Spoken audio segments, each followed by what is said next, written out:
Good to see you all, those that I can see. Sometimes the cameras don't come through and all, so just be aware of that when I'm sharing. Um, we were expecting, hi Melody. We were expecting a lady called Claire Rawlings to do a talk for us from a company called Raw Movement, but unfortunately, she has her husband out in the Middle East, and they're looking to move out to the Middle East as well. And due to the unrest, she didn't feel she was able to dedicate the resource necessary to the group. So she let us know. So I've jumped in to do a sort of a rendition, shall we say, of a presentation I've been giving throughout February, but I've adapted it for this group to make it more of kind of a discussion, and being part of a networking group to try and understand where we are as organisations, and see how we can improve, etc., etc. So I will be needing your input. Please, it doesn't work without you. So there will be an element of coming off mute and having to talk to us. There is some Slidos and some word clouds about. Just as an FYI, Joanna, you might have seen some of this before due to me presenting to for overall, but I have changed some of it. So you can make some spoiler alerts if you wish. But this session, as I have called it, is what they don't teach you in mental health first aid training. This is a session which isn't knocking mental health first aid. It's the gaps in between. We're probably going to have different levels of maturity and understanding on the call. So some of this might be a refresher and confirming what you may or may already may or may not know. Some it could be new learnings, and if that's the case, then great. So I'm going to kick off with this. He says, asking the slides to move. Okay, so I won't ask for a straw poll, but any of those who have taken mental health first aid training should recognise this book. This is called Your Book. This is the book you're given when you do your mental health first aid to work through over the 2 days. And on page 30, you have this, which is a photo taken directly from your book, which is what are the risks that influence your mental health. Anybody want to give me a shout out as to what you think's missing from this list? You can either type it in the chat or come off mute. Workplace stress. Funny enough, Melody, yay! Work is missing from this list. And if we believe some of the statistics that are out there, work plays a huge part in terms of how it affects your mental health, especially your line manager. Okay, so where I look at it from this point of view is that work is a determinant of your health and well-being and is a part of life. So how can it not influence your mental health? And just to give you a sort of an indication, here will be a list of things that affect your mental health at work. And as you can see, this keeps going and going and going and going. And there are 91 things there which are all taken from ISO 45003, which is a standard which identifies psychosocial factors that affect your mental health at work. So just a bit of a Q&A, if you can help me with this. Again, you can type in the chat or come off mute. Question for the group: what are the benefits of having mental health first aiders in an organisation?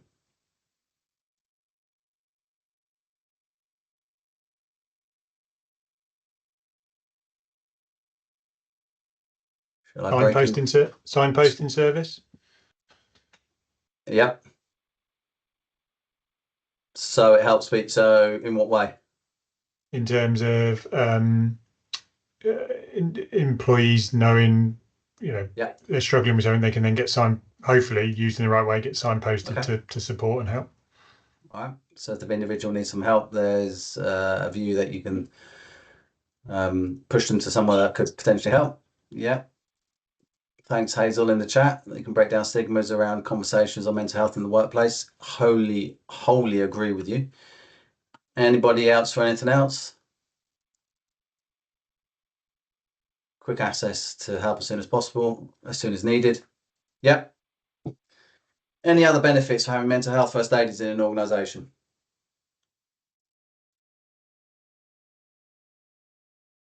And just before I move on, let's see what Melody's typing in the chat.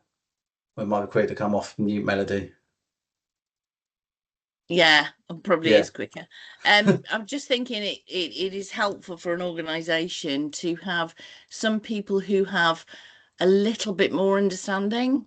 You know, they've been given a little bit more understanding on the topic. So yes, you know, we want everybody to be able to talk to their neighbour, don't we? The person sitting next to you, if you need help, we want to be that open.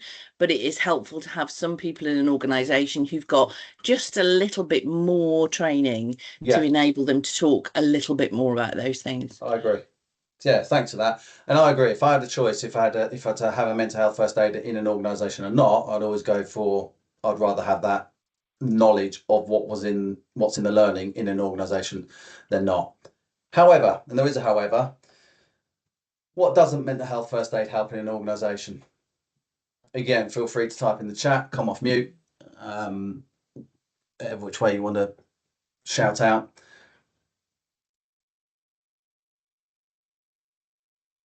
I might break into a song if we. I'm being loud again. I'm being loud again. Sorry. It doesn't help with the organisational factors that are creating the problem. Yes. I'd say it helps to break down stigma because you put people through training, so they have that awareness of mental health problems. But in terms of data and the benefits of mental health first aid, I've not seen much, to be honest. Thank you. Cheers, Joanna. Anybody else for anything else? I think you kind of got the gist of where I'm coming from on here. What we can see is great for an individual potentially when something has happened, but what does it do for an organisation, for organisational factors or workplace factors, as Melody mentioned, as well as Joanna? What does that then give us from an output point of view? Okay, thanks for that. So just a bit of an overview of how I've seen things and what I've seen within organisations, just to give a sort of bit of a flavour as to what they don't teach you in mental health first aid. What we have generally, I find, in organisations is a strategy, a wellbeing strategy, if there is something, or there's some sort of guidance around 3 areas, and that is looking at support and managing illness. What we find is organisations will offer some sort of provisions to try and keep people in work with reasonable adjustments, or manage illness. So if they're off work, how quickly you can get that person back into work.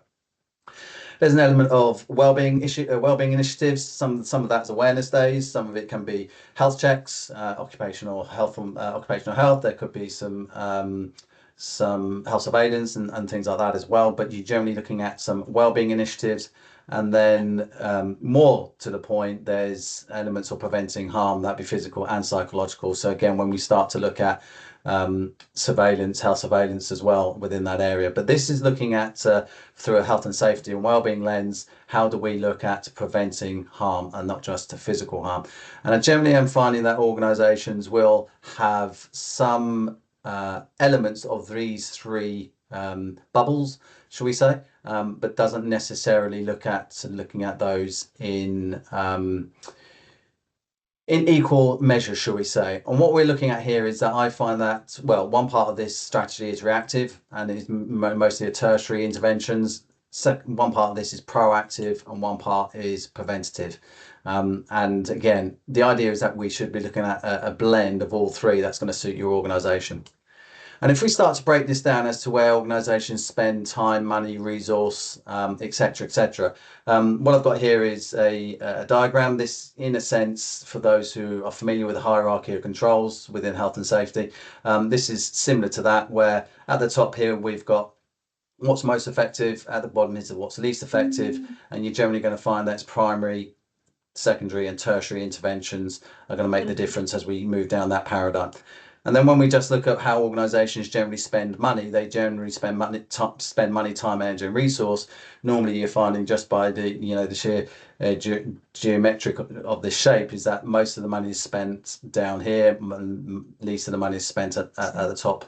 And when we sort of transpose these over, what I see in organisations is that a lot of money is spent on the least effective interventions, and the least amount of money is spent on the most effective interventions.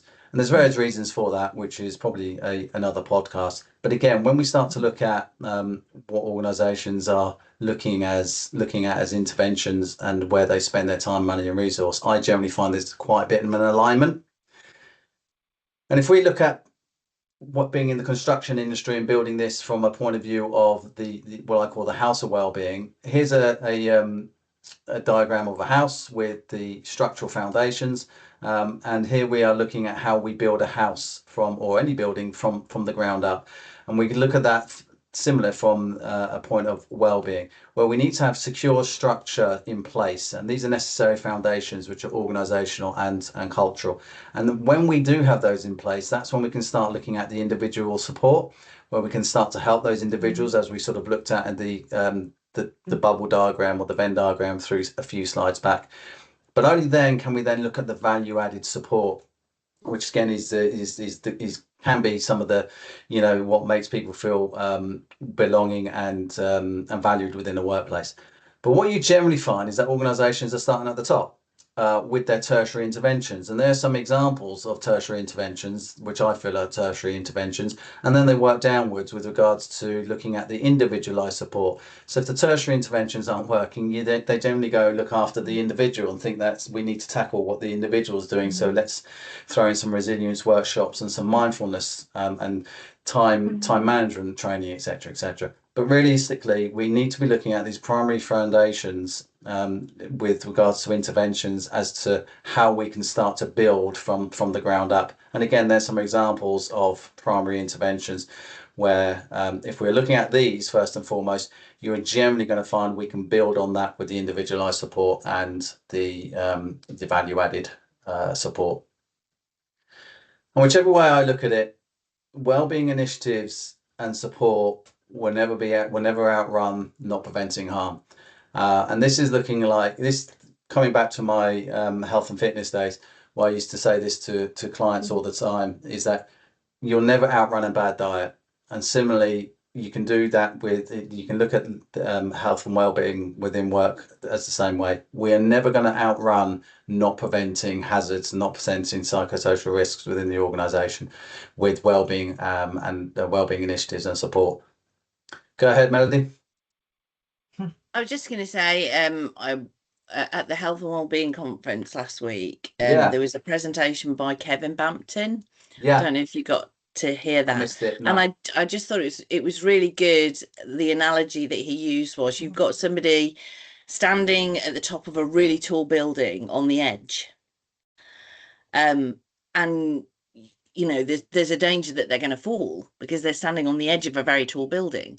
He said you're going to put a barrier there to stop him from falling and any subsequent people from falling, or you could stand at the bottom and measure how long it takes him to fall, so you know how much mess you've got to clear up. Oh wow! And that was the analogy. He applied it to not putting preventative things in place first, and he also applied it to, interestingly enough, health surveillance, because we're measuring how much we've hurt people. It's an interesting one. And there's another one I've used in the past, and I hate to say it, unfortunately, for those of you who are not football fans, but it's around football, and it's better to win 1-0 than it is 4-3.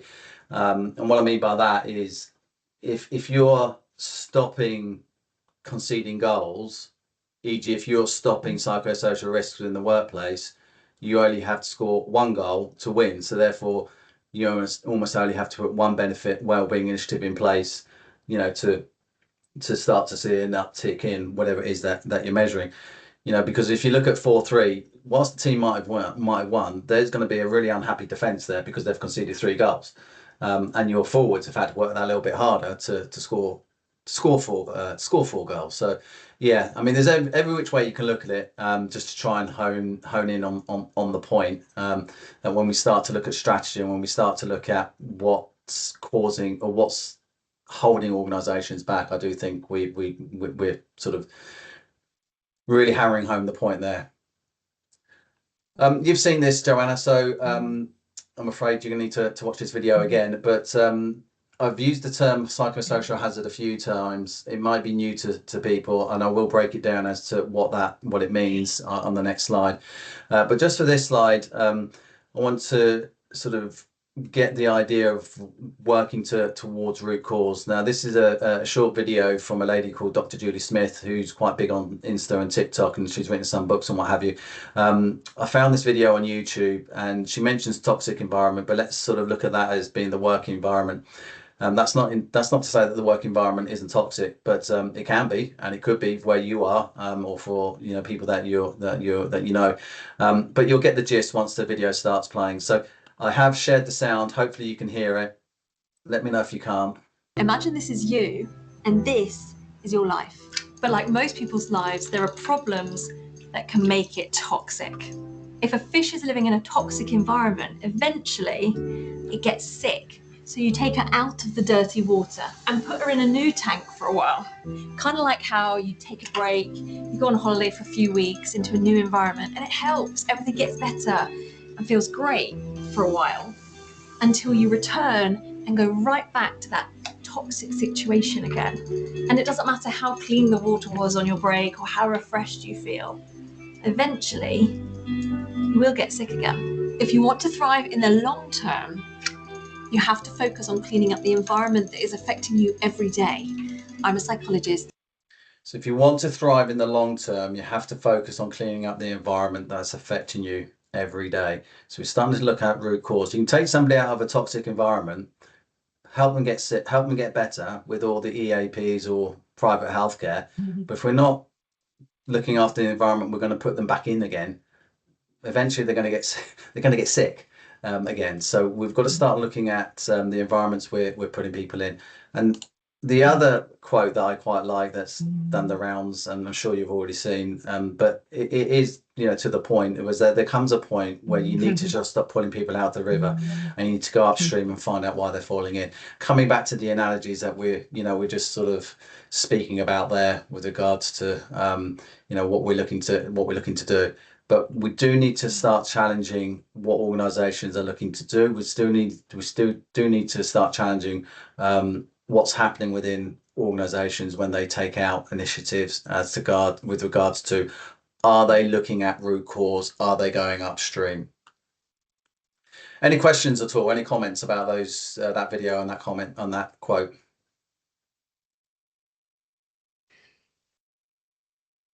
I'll move on. Psychosocial hazard. Psycho stands for psychological, which I'm sure we're all aware is actually behavior, cognitive load, mental health, as we understand the phrase psychological to be. Social, that's the environment we're in.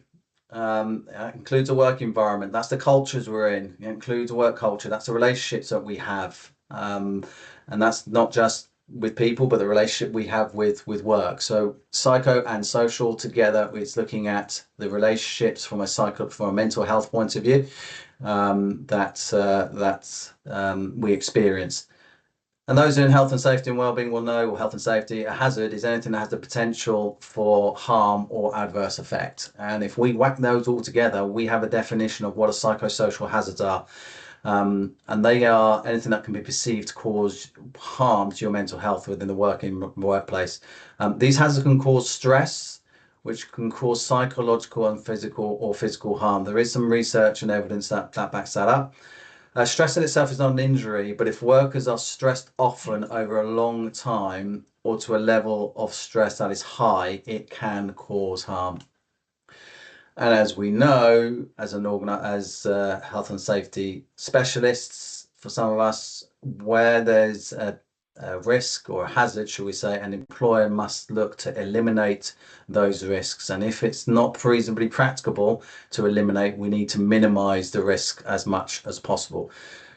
Yeah. Yeah. Anyone not familiar with that? I mean, we'll touch on it a little bit later, but anyone not familiar with health and safety law with regards to hazards and eliminating risks? Okay, quick quiz. So I'm going to run through 5 questions here. Make a note of how many of these you answer yes to, and this is around mental health first aiders. Okay. First question.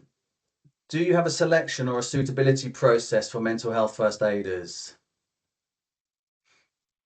in your organisation? Or do you just put out an email and ask who wants to be a mental health first aider, we'll pay for your training, and they go on their training and they're a mental health first aider? Because that isn't a selection or a suitability process. Second question. Do you have a job description for your mental health first aiders, clearly detailing the expectations and their limitations of the role? Third question. Do you have any measures in place to assess what conversations mental health first aiders are having?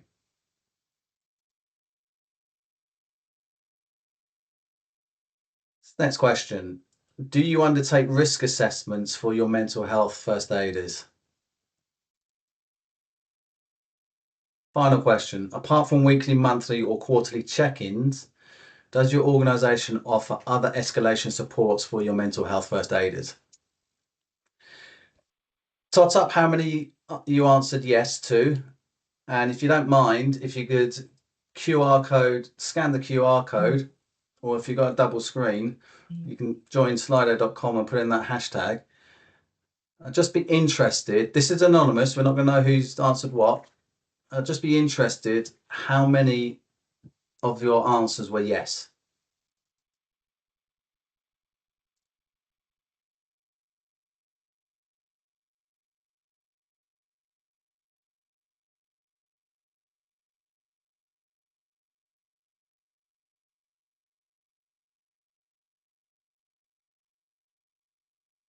I'm conscious, obviously, some people are working in organisations where they don't have mental health first aiders.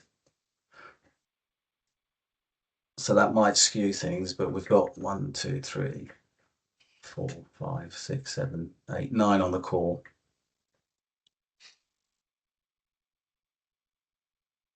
Anyone else care to vote? We've got 3 out of 9. Sorry, I'm bowing out because it could apply to a number of different organisations that I work with, so I'm not choosing one or the other.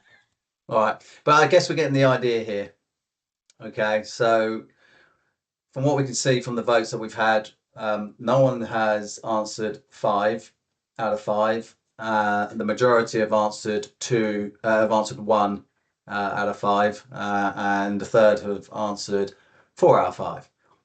Okay, so what I think we're looking at there is those 5 questions no one has answered yes to, which I perceive, and we'll talk about later and we can discuss, which I perceive are all things that organizations should be doing to safeguard themselves and to, I guess, eliminate the risk from if the HSE come knocking with regards to what are you doing to protect some of your staff when you're exposing them to hazards within the organisation. As I mentioned, we have a responsibility. Here are the pieces of legislation that we need to be aware of with regards to when we're looking at putting not just mental health first aiders, but any employee to exposure to a hazard or to a risk. And for those of you who haven't seen this, but last year we had our friends over the HSE finally slap a few fines on a couple of organisations for not managing work-related stress. So there was the University of Birmingham and there was the East of England Ambulance Service Trust, where they publicly have shown or demonstrated what the those organisations were not doing, which they felt they should be doing with regards to work-related stress, and have asked them to do something about it, which again they have to publicly demonstrate what they're doing. What I love about the letter there to the Birmingham University is that the HSE sent that to all their staff. demonstrating where their company had failed them and what they have to do to ensure that they're aware of meeting their legal obligations. I have a copy of that if anybody really wants it. Okay, so I call this the Hamlet's approach, and again, this is something which is a little bit of a recap of HSE law, or health and safety at work law, as well as other areas that I feel are quite relevant. So I call it the Hamlet's approach because it's what organisations are to be and not to be. So what organisations are to be aware is that work managers and colleagues can affect their employees' mental health. We kind of touched on that at the very, very beginning, but I think it's worth recapping that organisations need to be aware of that. They need to do no harm, look at protecting minds. They need to be looking at consulting with the workforce because psychosocial hazards are subjective. And again, this is where it's slightly different when we look at normal health and safety assessments. Generally, you can do that as a desktop exercise. You can't do that with psychosocial hazards. You need to consult with a psychosocial hazard stress because they need to work with the workforce. As we know, we need to identify hazards and risks, as we've alluded to. We need to then look at mitigating risk as much as possible, and organisations need to be managing and measuring their interventions. And when we say managing and measuring their interventions, that's not seeing how much of a mess somebody's going to make should they decide to not utilise the barrier or when they're on the top of a building. What organisations are not to be are mental health experts. What I found is that organisations get a little bit scared and overwhelmed with regards to what they think they should and shouldn't do. But just as they're not supposed to be athletes and coach people from a physical point of view, we don't need to be mental health experts. They're not to be diagnosing medical conditions and not to be providing therapy or treatment or counselling. Line managers aren't therapists. Line managers aren't counsellors. Whilst organisations may provide services through an EAP, they've outsourced that obviously to professionals who supposedly are trained in that area. I say supposedly because some EAPs aren't. But as I said, what organisations aren't to be are people who are diagnosing conditions or disorders and then looking to treat them. What organisations are not to be doing is nothing once a hazard is identified. I think we've kind of touched on that quite a bit, and that's quite important. Organisations aren't to be responsible for issues outside of work. A little bit contentious, people say with this, of course, what people bring into work is something we may need to manage, but we're not responsible for war or credit crunch or someone getting a divorce. If that does bring a hazard or a risk into work, then that's something we do need to look at and may need to manage. And what we're not to do is knowingly put an employee in danger. And it's this point I want to labour a little bit more. Are we knowingly putting employees in danger? So again, if you don't mind jumping on to Slido, I'll put the QR code up again in a minute. The question is, what foreseeable risks or what are the foreseeable risks for mental health first aiders at work? So if you just type in as many, I think it's a word cloud, but you can type in more than one word. So it would be great to understand what you think are foreseeable risks for mental health first aiders at work.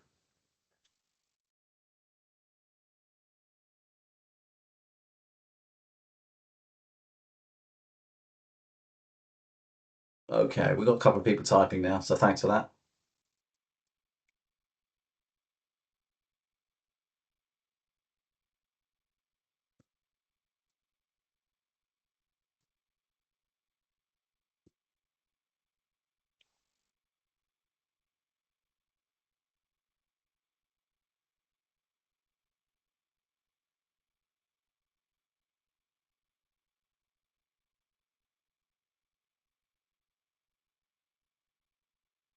Okay, starting to come through now. Took a while. Okay, so getting overwhelmed themselves, overload, getting too involved, excessive pressure, not staying within boundaries, whatever those boundaries are.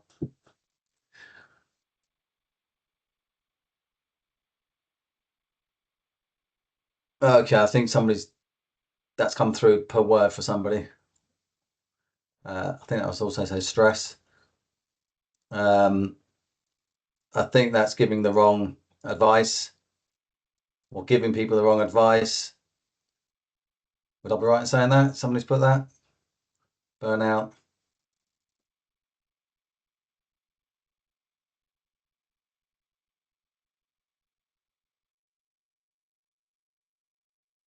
Cool. All right. So there's, as I say, I think we've got a word per. Well, somebody's tried to write a sentence that's coming through per word, but not to worry. But I think we get the general idea there that they are actually trauma. Yeah. Actually, next month, we have Sam Langford coming into on the networking session to deliver a session on trauma. So I'm glad somebody's put that there. This will be a nice link to that. So yeah, by all means, there is a case of that. So thank you for that. What we're seeing there is that as a group, those who are maybe internal or not, we know there are foreseeable risks for our mental health first aiders. So just to recapture there, most of these came up, so thanks for that.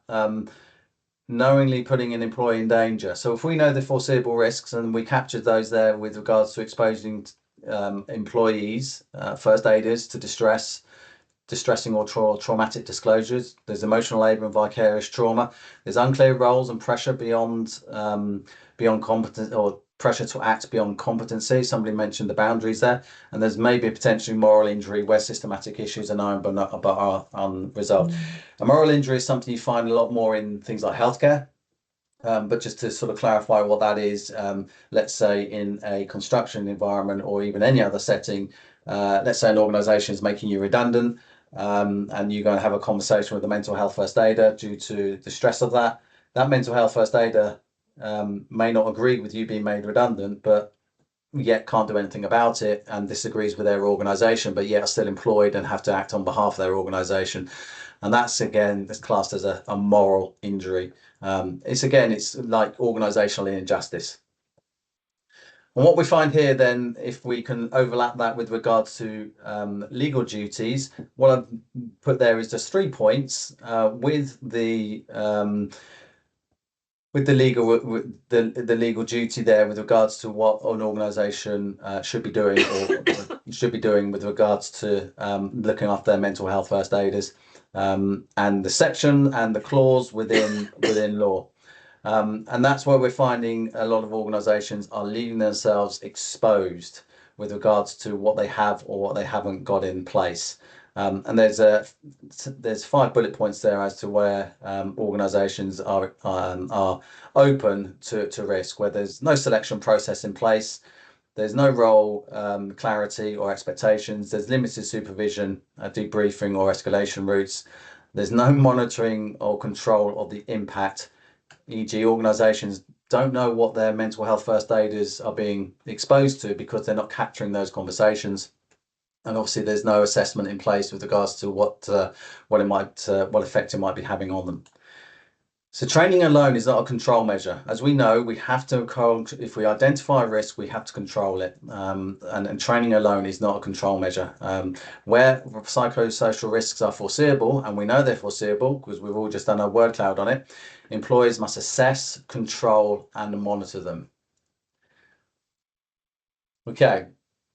So here's a core legal test, just to really sort of ram home the point.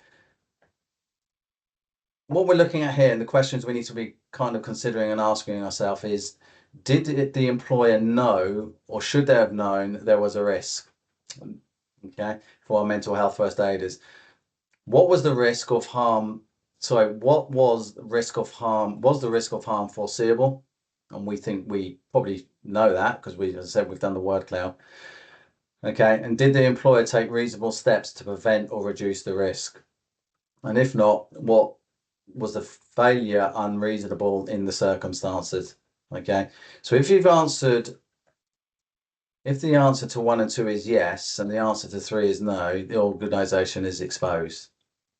Okay, so if we know, or we should know, that there are going to be risks, and we knew there were going to be foreseeable risks which are going to cause harm, if we didn't take any steps, reasonable steps to prevent or to reduce that risk, then the organisation is exposed. Any questions or any thoughts or concerns about that?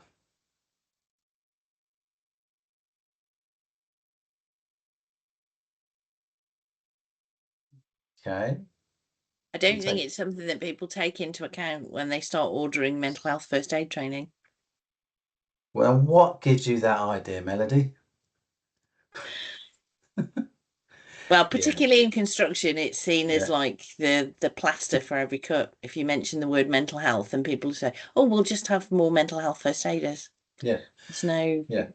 perception of this. No, exactly. And I think this, and again, at the end, we can probably have time to discuss in a bit more detail. But the point you make there is that once, coming back to what I said earlier, I think mental health first aid is good for society. But once you bring it into a working environment, it is under scrutiny and subjected to laws that organisations have to comply with. And we do have, we do have the Health and Safety at Work Act and the Management Regulations, certainly of 1999. And therefore, mental health first aid, if your organisation is offering that as a support, comes under scrutiny of those pieces of legislation. And of course, there's a huge gap. You go and do your mental health first aid training. You're not told about that, but nor should you be, because it's not necessarily down to your provider to tell you that. You're there to do the training. But it's certainly down to the organisation to understand, if we're going to offer this service, we need to take risk assessments as to what we're exposing our employees to. And we know there are foreseeable risks, and therefore we should be doing something about those foreseeable risks. Go ahead, Charlie. Stuart, what do you think is preventing organisations from doing more in this? I mean, it's clear, it's obvious that mental health decline amongst the workforce is not going to be good for the overall company reputation and the morale amongst the workers. So what actually are the core things that are preventing companies from putting more measures in place to protect their workers, in your opinion? So I guess that's the $64,000 question, isn't it? And we can open that up. It's a great point. Thanks, Charlie. We can open that up at the end. I've only got a couple more slides, and we've got 20 minutes late, 20 minutes on, so we could probably look at opening that up to a broader discussion. Initially, off the top, what my default would be, there's an element of organisations don't know what they don't know. I think organisations try to do the right thing, but don't know how to, or where to, or what to do. I think they follow the narrative. They get sold stuff that doesn't work because they don't ask the right questions. And I also think there's a lack of, I'm going to say this with, trying to be diplomatic, I think there's a lack of knowledge within organisations as to what they should or shouldn't be doing. Today is a prime example of, this is law. Some of this law, Charlie, the Health and Safety at Work Act was put into place in 1974, which is over 50 years ago. And yet we're now discussing it, that organisations aren't following this law with regards to, just putting their mental health, just they want people to help their colleagues within work, but yet they're not, following things that are in place for 52 years. But we'll park it because it's a good question, and we can it's relevant because it's taking the conversation on to the next step, which I think is a good place for us to discuss things. Is that all right if we come back to that? Yeah, that's fine. Thanks, Stuart. Yeah. This is a pure plug peer support system. This is something that we offer as an organisation. Two organisations, should I say, Construction Health and Wellbeing. This is where some of this, prior to working for Jenny at Construction Health and Wellbeing, I worked for a company called Skanska. I'm sure we've been made aware of that, and I've started to put some of this in place whilst at Skanska so we could be compliant. But here's a support system which we need to look at, and this isn't just for mental health first aiders. This is actually for anyone that you have within the organisation with regards to us helping their employees, whether that's, dare I say, occupational health or wellbeing champions, as people call it, or ambassadors. But you need to have an understanding. Whoever you're asking to do something, you need a job description. they need to understand what's expected of them, what the boundaries are, how long it's going to take, etc., etc. There also needs to be an interview process or an onboarding process, to what I call it. You can call it what you like, but ultimately you wouldn't give somebody a job, dare I say it, without interviewing them. Well, some people do. I suppose it's called nepotism. But anyway, most organisations have a sort of suitability or screening process with regards to what we're asking somebody to do. There also, I feel, needs to be a commitment aspect as well. For example, what we look to do within Skanska is that we built into mental health first aiders their job description that they will at least have 5 hours a week dedicated to being able to support their employees. And also, I do feel there should be an induction process into a network and understand what's involved, what responsibilities and accountabilities we're asking our peer support workers to adhere to. So coming back to Joanna's point at the very beginning, we can start to collect data around what's been spoken about and how that can then help us make informed decisions about what to do next. We need to obviously recognise and we need to report and recognise what's happening within that piece. As I mentioned, we need to look at the legal aspect of things, what conversations are happening within the organisation. We need to ensure they're being recorded somewhere so we can evidence that you have collected that information and you have then done something about it. Clearly, we need to keep those conversations anonymous, which is more than easy to do. To coincide with GDPR, and we also need to look at how we can recognise the people who are our mental health first aiders or peer supports with regards to their reviews, their appraisals, and how they get rewarded. And it's the other thing we can support with the whole program is that reducing the risk and review. So how do we help with regards to supervision and debriefing of conversations that people may be having? There's the regular refresh and capability to catch up. Just because somebody's gone and done the mental health first aid course doesn't mean they should be necessarily mental health first aid. That's day one. They've done the course, and just out of interest, and I know I said this isn't a kicking of mental health first aid, you don't even have an assessment for mental health first aid. You just have to turn up. You turn up, you get your certificate. You don't actually have to have any input. So there's no assessment, there's no capability indication at all. It's just purely turn up and you can be talked at for 2 days. Stress risk assessments, obviously we know we're exposing people to stressful scenarios, so we should realistically get a baseline, do a stress risk assessment before somebody becomes a mental health first aider, and then potentially do it periodically during the year to see at any stage there's a need for us to take control.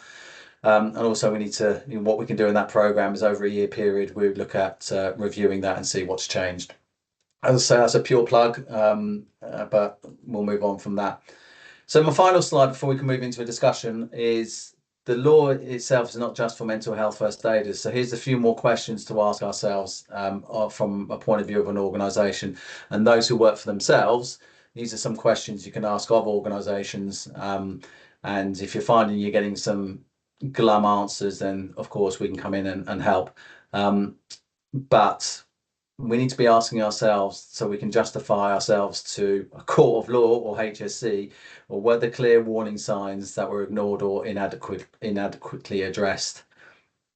If challenged, can we evidence that we identified foreseeable psychological risks? And we've just done it.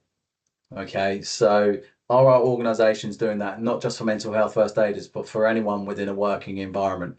Have we got any evidence that we are identifying foreseeable psychosocial risks? And for me, that would be something like the average person, maybe not in construction, because not everyone has an email address in construction, and the workforce can be quite transient. But the average person working in the UK receives 150 emails a day. I don't know how you're supposed to cognitively be able to deal with 150 emails a day. So yeah, that can be perceived as a foreseeable psychological risk. Can we demonstrate that we've actively managed psychosocial risk or are relying on reactive mechanisms or support mechanisms? again, mental health first aid is generally a reactive support mechanism. Whilst it's something that I've sort of mentioned we should have within the workforce to some degree, it's a reactive support mechanism. And therefore, are we just relying on it? Because clearly we know we need to be proactive and preventative. And are we confident we could defend our approach to managing mental health risk in the court or to the HSE? Okay, that's all I have for you today. It's a little bit different to what I've presented to some other clients, but I thought as we're an open forum, we could maybe take it a little bit further. We've got a couple of minutes to have some thoughts, questions and discussions.